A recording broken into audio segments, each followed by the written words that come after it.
It is the Practical Prayer Podcast pre-show, Yeah. as we used to say on the radio, running late but sounding great. I like So, that. starting the broadcast a couple minutes behind schedule, but for those of you watching on the recording, we're spot on, right on time. Right on time. Bill was paying attention. Everything was working just the way it was supposed to. Just the way it's supposed to. So, good afternoon. This is the pre-show for the podcast recording session, which we're going to start in a few minutes. Hello to the folks who are watching on New Thought Media Network, live on YouTube and Facebook, and also watching the recording a little bit later. I mentioned people like watching the recording because they can play it fast. Mm-hmm. You can play it fast. Yeah, they put it like 1.5 speed, so it doesn't take as long to listen to us. Oh, I have to try that. I would never, you know what? I wouldn't do that because I'd be too scared I'd miss, because when I'm listening to something, I'm stopping it along the way, listening, okay, Oh go yeah, back, listen. I hardly ever get to the start and then like straight through. I hardly ever do that for anything. yeah. Isn't that crazy? I think there are two kinds of people. They're the sorts of folks who will watch a movie with the remote in their hands. They can hit pause and rewind and replay things and just study and dive in. And other people who just like let it go and figure that it'll all get absorbed somehow. You know what? It reminded me of a conversation I was having with someone once, and I know them. Do not speed talk. Don't speed listen because you're going to miss what I'm saying. Don't do Mm. that. There's some and nuance here that you're going to miss. yeah, and it wasn't one of my kids either.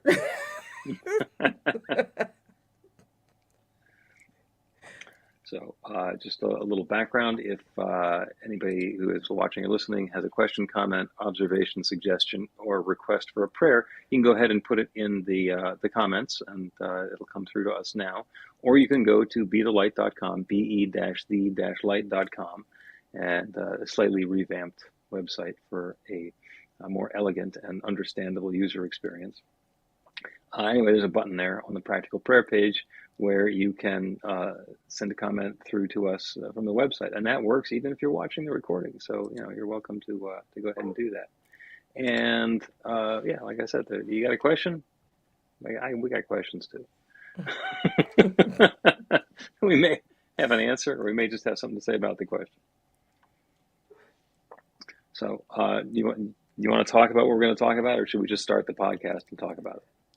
Let's start the podcast and talk about it because we're going to All talk right. about it anyway, right? We're going to talk about it anyway. That's true. On your mark, get set. A practical prayer is a prayer that works. These discussions between Reverend Bill Marchiony and Carol Lawrence dive into the details of how it works and how to work it. Reverend Bill is a New Thought minister and the author of Practical Prayer for Real Results. Your new life begins with a new thought. Carol Lawrence is on a spiritual quest, finding the New Thought teaching after decades on the pulpit in 3 different traditional denominations. I've got some questions. Together, they're exploring the philosophy and activities that come together from many of the world's religions to create the practical spirituality that is New Thought.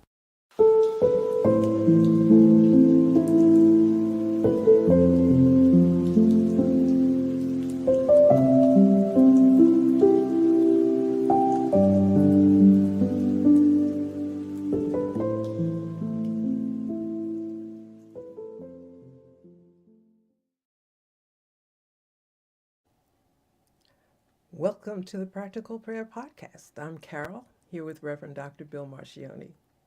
Hi. And good afternoon, good day, good evening, good whatever we are, because this is a podcast. People will listen to it whenever. I think it drops at 4 o'clock in the morning on Wednesdays, and I just can't imagine anybody sitting up next to their podcast machine waiting for this one to come up. Do you know what? At one point I thought, when early on podcasting, I thought, okay, do you speak as though you're talking to morning people or afternoon or evening? Or if you talk to morning people, because I'm like up at 5, 7 o'clock, I'm still like going at 9. And people will say, could you just tone it down a little? My sister flat out told me, do not call me at 7 o'clock. I don't want to hear it.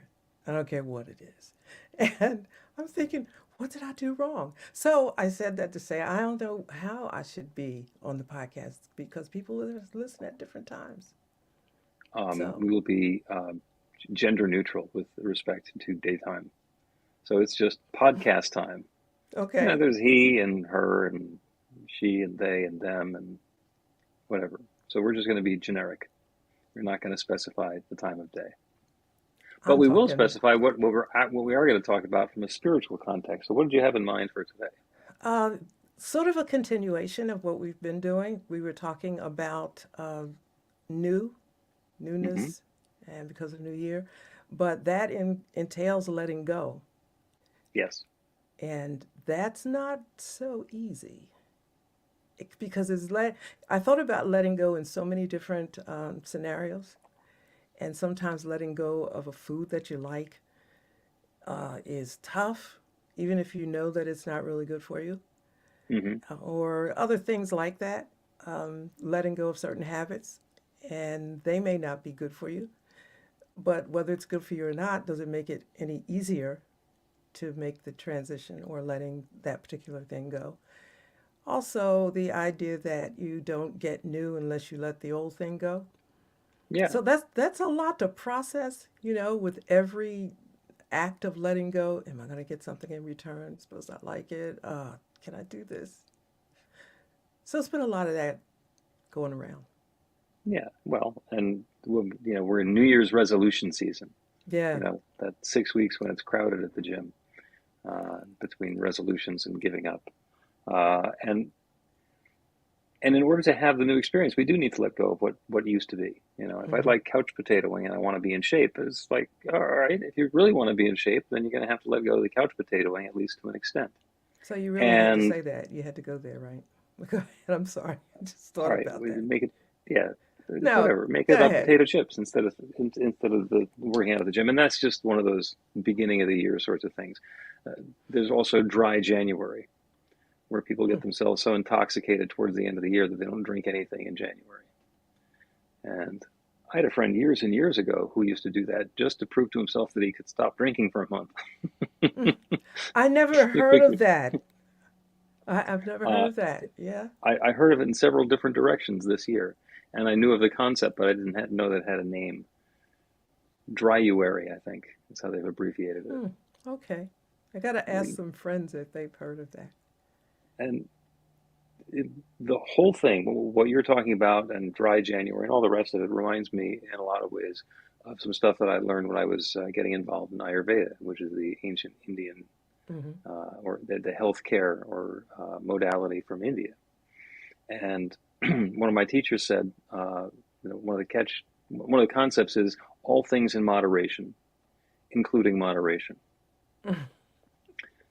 And one of her examples was, typical of the Western world is somebody says, "Oh, I get such heartburn when I eat pepperoni pizza. Hmm. If I take one of these pills, then it makes the heartburn go away." And it's like, don't eat the pepperoni pizza. No pizza, Uh, no pill, no uh, problem. And Ayurveda says every once in a while, go ahead and have a piece of pizza, understanding that it's going to give you, or take the pizza with the antacid, but only once in a while. Don't do it all the time. yeah. Yeah. That works, because it falls into the area of common sense. So when you tell yourself you can have it sometime, you can adjust to the sometime, Yeah, right? yeah. I'm currently not eating carbs, and my favorite pizza place sent me a coupon for 20% off, and I thought, ooh, I'll have to wait. Yeah. Yeah. Yeah. I get it. I'm just intrigued that these examples that you're raising are so hitting home for me. Uh, well, Yeah. there could be two reasons for that. Either it is a universal topic, or I know you really well. Perhaps both. Perhaps, bro. Yeah. Yeah. And the releasing and the surrender, it's really obvious when you think about it. It's when we get into the personal experience of, oh my God, I have to let go of this thing. I have to stop doing something that I'm so comfortable doing that I've been doing for such a long time. When somebody has a favorite pair of pants or favorite sweater, and then they finally lose the weight that they were wanting to lose, and suddenly they can't wear that anymore Hmm. because it just doesn't work. So on the one hand, they thought they were letting go of the weight, and they've done that and gone through all of the process of getting into this new shape and form of body that they wanted, and now there's something else to let go of. It's like, oh, how do I do that? Well, because the choice is that you start eating the cheeseburgers and put the weight back on so your favorite sweater fits. That's Uh, not where you want to go. That's uh, not it. that's not it. Yeah. That's not it. So when we're releasing and surrendering, it's all about choice. Yeah. It's and you can't cheat on this, by the way, because while you were while you were giving that example, I thought about this fabulous skirt that I got. Fabulous. So when I bought it, I bought two. One for when I was skinny and one for when I was not so skinny. And walking to the car, I thought, you know what? You are such a cheater. You're such a jerk. You just look at what you did. You have no good intentions here. You have. This is a while back before I understood setting intentions and all of that. But I scolded myself all the way to the car. And I said, now, if you were any kind of mature human being, honorable woman, you would take one of those skirts back. And I looked in the rearview mirror and said, but you're none of those. And I'm taking them off. I have actually the corollary to that story, something that happened to me, because I dropped 30, 40 pounds back in 2018, 2019. And so all of the old suits didn't fit. And it was back in the good old days when people actually dressed up and went places, Hmm. which was kind of novel. And I was doing weddings and memorial services and stuff. So okay, so I need a gray suit and a black suit. And there was a wonderful sale on the mix and match separates on the suits. And so I got myself a suit, and I thought, okay, I'm not sure if I'm done losing weight, so I'm going to go ahead and buy an extra pair of pants for each suit that's a size smaller. Yeah. Yeah, Yeah. just because I'm not sure where this is leading. I want to be prepared though. I don't want to have a suit that I can't wear because the pants are falling down. Yeah. That's a tad bit more honorable than what I was doing. But I Just get it. it's yeah, it was aspirational rather than planning on a catastrophe. Yeah. Uh, I will tell you that the smaller pair of pants, both of them, still have the tags on. You're getting there, with I, all that you you know, do, all the the other the physical other stuff that you do. the other ones are fine, but Okay. so yeah, and it's how you look at it. If you say, oh, I'm going to get the ones that are the right size for me now, I'm going to get another one that's going to be bigger because I know that I can't control myself. That's not really a good intention to be setting. Right. Now, if the experience shows that that's what you're going to do, then maybe to be prepared for what you're going to do is to go ahead and do that, and then set the intention. I'm never going to wear the big ones. Yeah. I'm It's never even yeah. going to want to. There's not going to be no question. I'm going to find them on the shelf 5 years from now and say, "Oh, I've never needed these." The real test is when you just don't buy them. But we could go on. Yeah. It's I think it's letting go, and that I'll speak for myself because I haven't thought this through to be a generalization necessarily, but it's what my intentions are. Like how invested in this are you really? Or is this just a feel good moment? Take a seat. And not just about the skirt that I bought. I do that occasionally. Is this a feel Hmm. good here, or do you really yeah, do you really have any intention of carrying this thing all the way through? And so that in a sense that's letting go of a lot of things. It's letting go of being what not not careful about what you're doing, not preparing. And I know it sounds negative. But it's not. Hmm. It's part of, organizing yourself. And here's that thing. It's like letting go of ego. This is a great idea, But is this a feel good for you? You know what I mean? Come on, Carol. Um, hmm. There was a minister in Palm Desert, California, Tom Costa, and one of the things that he said was that he finally accepted that he was prosperous when he sold his third Rolls Royce. He Nice. was doing well enough that he bought a Rolls Royce, then he bought another Rolls Royce. I would imagine that he traded them in, but it was when he got rid of the third one and he realized that, okay, I'm prosperous, and he didn't need to have a Rolls Royce or anything else outside telling him that. Yeah, yeah. So, That's big. yeah. That's big because then you're not so much doing battle with your subconscious mind and the stuff that's in there, but it's really like reset is a nice word, I think. Doing battle is a difficult word or a difficult idea. It's rather negative. But it's like, who's going to win here? You know, am Hmm. I going to, if I reset, I need to reset. I need to do that. And it's not easy. Again, you know, Hmm. it isn't.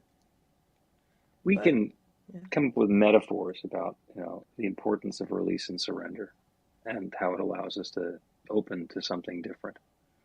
And, there's all those sayings that uh, nothing changes if nothing changes.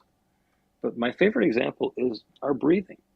You take a deep breath in, hold it for the rest of your life. Eventually, that breath will have served its purpose and no longer be useful or life Mm. affirming or supportive or what you want. And then you breathe out and you let it go. By the way, it wasn't about that breath because now that you've breathed out, you can breathe in again. And Mm-hmm. that's the same process that we're doing all the time. When we're holding on to something in the past, we're adhering ourselves to the past. And the future can't change for us because it's all anchored and in the framework of what had been up until then. Oh, absolutely agree with that. You know, I was decluttering a lot of things. And my friends talk about decluttering clothes, but that's not so much with me. I have some other stuff that I stood there one time in the midst of all that I was decluttering and said, I asked each piece, why am I holding on to you? What is it about you? What feel and most of the time, once I got the hang of it, it was the feel good moment when I got it. Mm. And sometimes just the idea that I have it, the feel good moment. And I might not have seen it for 5 years. Hmm. And I thought, okay, does this make sense, Carol? Nice idea, but come on, does this make sense? Like you could use the space, right? And okay. And most of things have a reason for being in our possession, I think. Even people. Hmm. Yep. Yeah. Yep. There's that notion. A friend of mine has 4 kids, and this year for the holidays, instead of giving them more stuff because their house is filling up, um, gave them experiences. And the Hmm. kids are thrilled. They're going to the circus. They're going to a concert. They're going to the Wolf Water Park in the getting a day of play hooky from school and play in an indoor water park in the middle of February. Isn't that And wonderful? they're so excited about that. And it's not Yeah. about stuff. It's about accumulating experiences. Let me broaden out the experiences that I've had and do something that's really rich. I mean, that is so wonderful. You know, I call them feel good moments. Hmm. And I used to do that with my kids. I take them out of school. Well, they're so far out of school now, nobody's going to come get me for it. But, I take them out of school and we'd go swimming or we'd go somewhere and they talk about that. And they say, Mom, my mom was such a rebel. She would come do this. And I don't know if they got as much of a kick out of where we were going as much as they did the fact that they thought their mom was a rebel. And Yep. she's coming to, and it's delightful because we share those memories and moments, whereas they forgot the little stuff that I bought them. Hmm. So, I cheer that person that did that. Yeah. But Yeah. it's to our advantage. I know, not think I know it is to our advantage to take time and make that move, as difficult as it may be and time consuming. Chop up the time, do some today to tomorrow, but it's very freeing, because you can, you know what, if nothing else, right away you feel proud of yourself. Hmm. Like, I did this. I'm not sure I'm going to be happy next week, but I did it. There you go. Let's take a break and continue talking about release and surrender. I'm ready to let go.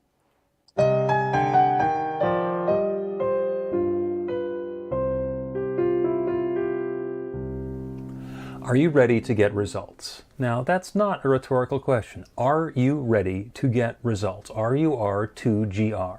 That's actually the abbreviation for the steps in a practical prayer: recognition, unification, realization, gratitude, and release, with a couple of extra steps in there in case some doubt creeps in along the way. RUR2GR. This class is about the prayer technique that's common to all of the spiritual practices and religions in the most effective prayers that they have. And by effective, I mean that the prayer works. It actually creates a change in the experience of the person doing the prayer. It gets a result. We're going to begin with theory, and then we're going to take it into practice. By the end of the class, you will have your very own practical prayer that will help create transformation in your life.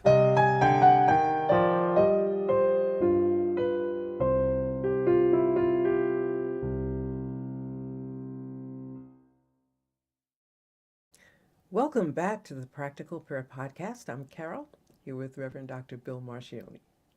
We're talking about surrender and release. And I'm going to point out that there's a wonderful question that you can ask yourself.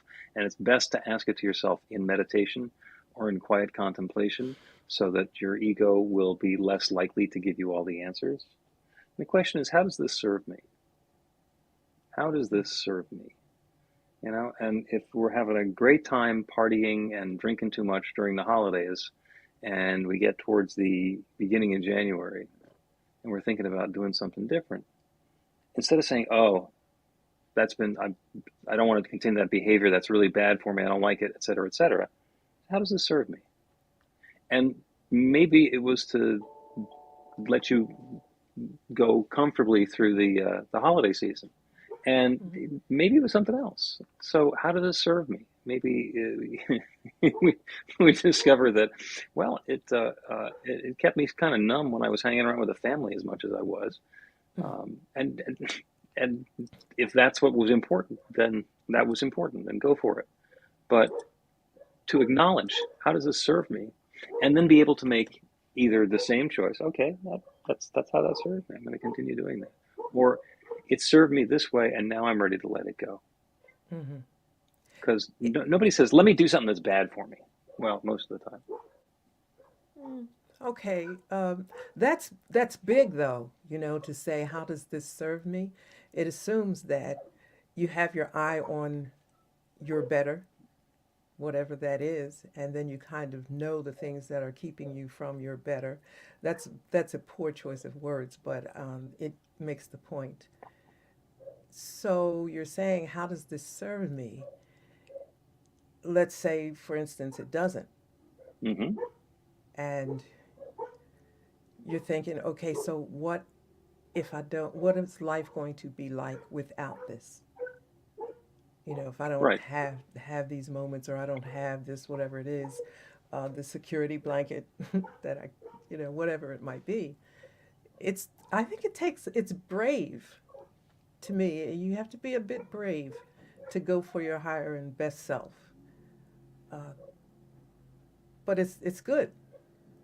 It's good. Well, yeah. And people who, finally, after all those relationships that went sour, and always having that be the kind of woman or the kind of guy that treats me bad and does this or that or the other thing, to finally let go of the need to be in that dysfunctional relationship and choose something different, and then get into that new relationship. Oh, those all served me by letting me know that there's something that I had to change so that I could be open to this next new relationship that I'm really enjoying.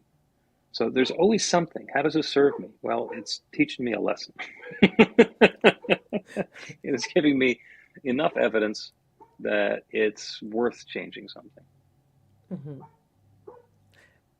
I'm just thinking of where you have to be in your growth cycle to handle such a conversation and be comfortable with that. So, as you were speaking, I'm thinking of, okay, so where's so what's next? Like I'm standing in the middle of this, at this point, the pivot, and you say, okay, how does this serve me? It does or it doesn't. And so I know I want something better. I may not know exactly what, but it takes, like, again, it takes some courage to do that and to know that I want better and that I'm going to go after better. Mm-hmm. I'm going to do this. Um, and I use the term like dogged determination Mm-hmm. or tenacity. I can remember a couple of times when they say step out on faith, but I called it something a little bit different when I was leaving situations. And Mm-hmm. they were different. The four situations that I stepped away from, they were all so very different through my life. But I had the same thought in my mind. Okay, God, I have no clue what's next, but this ain't working. I'm Mm-hmm. out, and it's been me and you all along. So let's go. Yep. And that's not something that I don't know where those words came from the first time, but then they came over the years in different situations. You get to that point and you just say, look, there's God, spirit, whatever you want to call God. And that is the thing that is your better choice or is going to take you to a better place, depending on what your perception of God is out there or in here, it doesn't really matter. It's that this higher power that is used going to take you to the better place. Yeah. And There's a that, yeah. highly spiritual term that I use from time to time, which is sucketh. Okay, When we let's. we look at the experience that we've been having, it's exactly what you're talking about. And at some point we decide this sucketh. And that is the prompt for, let me pivot. If that sucketh, then let me turn to something different and invite in a different experience. Mhm. And that can simply be magical. So nobody wants the experiences that sucketh, but when they come along, it's a reminder that something else is possible. Yeah, yeah. I'm kind of hanging on this term brave, courageous, gutsy Yeah. right now because you hope that something else is possible. Gotta be, I mean, even if you get to the point that says, gotta be better than this. Oh, That well, it that's doesn't pretty have to good. be better than this. There's definitely better as possible. As better as possible. Let's take a break and then do a prayer on gutsy and courageous and brave. Okay. Learn to put practical prayer to work in your life. The steps are simple to learn and let you begin to get real results to create the life of your dreams immediately. Reverend Bill Marchiony's widely acclaimed book, Practical Prayer for Real Results, gives you a clear summary of the New Thought principles behind practical prayer and the series of easy-to-understand steps found in the most effective prayers from religions and spiritual practices all over the world and throughout history. Practical prayer is not a replacement for your religion or practice. It's a technique to make the work you do in consciousness even more effective. The book includes 40 prayers on various topics that you can adapt as needed and use as your own. Practical Prayer for Real Results is available in paperback, Kindle, and audiobook on Amazon or at b-the-light.com. That's b-the-light.com. Welcome back to the Practical Prayer Podcast. I'm Carol. You're with Reverend Dr. Bill Marchiony. We have been talking about release and surrender Mhm. and how challenging that can be, how brave and courageous and gutsy we have to be in order to look at change in something, and counting on that next breath coming in. Jump Yeah. off the diving board and hope that we survive. Take a breath out and trust that there's going to be another breath next. Yeah. Yeah. So, and it does, it requires courage.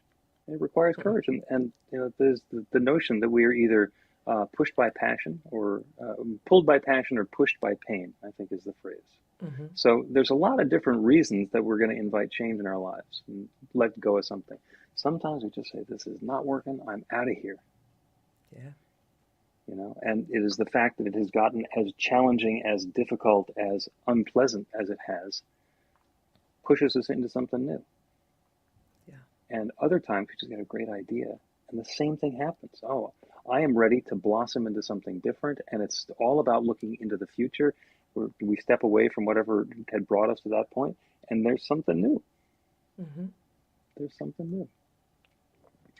And what they all have in common is the creative process that allows all of that to happen. So that's going to be our practical prayer today. And we're going to do a practical prayer on being aware of where we are in our process. What has been serving me? How has the situation, the experiences, the activities, or whatever it is that's coming to mind, how has that been serving me? And what will serve me next? What is ready to happen as me next? So I'm going to speak this prayer in the first person, and I invite everybody who's listening to take it for yourself also in the first person. Because there's one power and presence, one mind. That one knows everything. That one is everything. In the beginning, there was only that one creative presence. It began sharing itself. And all of creation is that one, expressed and revealed and unfolding in its own particular way. Everything is that infinite intelligence, that limitless love, that divine presence, that creative power that is the center and circumference of all of creation. Each of us is an individualized expression of the one. So all of the knowledge, all of the wisdom, all of the love, all of the potential, all of the creative energy that's available anywhere is available as and through and for each of us right here and right now. Included in that is the guidance to inform us as to what is no longer serving us, that it's time to let go of. And on the pivot, what is that new experience, that new idea, that new scenario that we're inviting in? So as we let go of judgment about whether something that we've been doing or experiencing or having has been bad or good, we simply understand where we are in the process. How does this serve me? Am I ready to let this go? Is there an opportunity to make room for something different? What is that something different? And the results of this prayer will bring clarity about our next perfect steps, or clarity about that which we are seeking and desiring. That infinite intelligence, that divine creative presence is willing and able and active in sharing itself for and through and as each of us right here and right now. The ideas, the inspiration, the guidance is at hand for the perfect steps for each of us to take, the perfect activities to engage in, the wonderful, divine, perfect idea of that next new experience that we're inviting in, and the clear and gentle awareness of everything that is ours to release. And each one of us is in the midst right now of a pivot as we turn away from that which has been in our experience before that's no longer serving, and are opening to that next new experience of love, of light, of life, of joy, of harmony, of health, of peace, of prosperity. Whatever way we describe or define or explain it, that good is available. The transformation is at hand. I'm so, so grateful for it. And with gratitude for all of this good, I speak this word and I release it into the creative law that creates everything. And I know it now is creating this. And so I let it be. And so it is. The Practical Prayer Podcast with Reverend Bill Marchiony and Carol Lawrence is a production of BeTheLight.com. be-the-light.com. Where you can find more information about practical prayer for real results. Our theme is by Music of Wisdom. You can learn about the spiritual community of New Thought Philadelphia with daily guided meditations, weekly celebrations of spirit, and Reverend Bill's classes in practical spirituality at newthoughtphilly.org.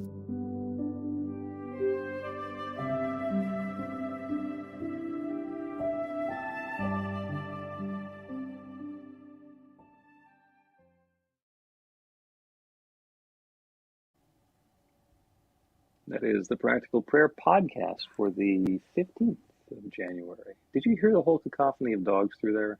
I did. I Okay. did. Which was, Somebody, go ahead.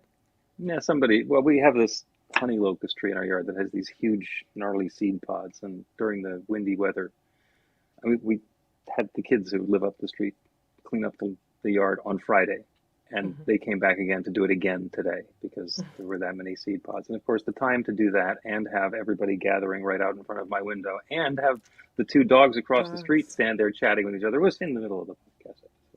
Do you know what? I heard the dogs and I was delighted because dogs just delight me all the way. And I thought, but it's okay because this is real. This is what happens. Yep. We're in we're not so scripted and whatever the word is, but there's dogs around and dogs talk, and that's all Yep. right. They didn't And disturb anything. speaking about release and surrender, I know how, and I have in my past built soundproof production studios. And I do not have one of those in my house, and I've just let it go. Nope. Yeah, it's interesting because I'm thinking about going ahead and letting that happen. Yeah. Just building it, and every time I walk through here, I'm thinking, okay, you gonna do this? When you gonna do this?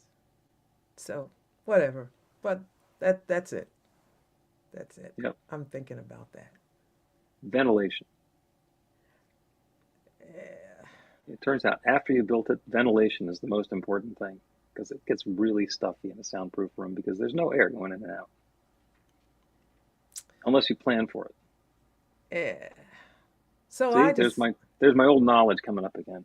well, yeah, but you have to do it knowledgeably because and I've already decided that if I do this, I'm not going to do what I normally do. Love to create stuff and go out and figure out now what am I going to need to make this happen. Just going to get somebody to do it, like a real live, honest to God licensed contractor, because that's best. That's Yep. best. Yep. If I hear do you. it. If I do it here. We see. Yeah. Well, that's another. We'll see. We'll see what happens. Well, thank you for another scintillating episode with you in one ear and the dogs in the other. And thank you to everybody on New Thought Media Network who has been following along, and those of you who are watching on the recording. This podcast episode will drop audio-wise in a week or so. And again, if you have a question or a comment or something that you want to share with us, you can go to bethelight.com, be-the-light.com, as it says down in the thing here. Right, it's over there. And we will take up your question or comment. So New Thought Media Network says you're welcome. Thank you. Thank you so much. So, yeah, we are out of here. Be back here next Monday at 1 o'clock Eastern Time, which is 11 o'clock Mountain Time. See ya.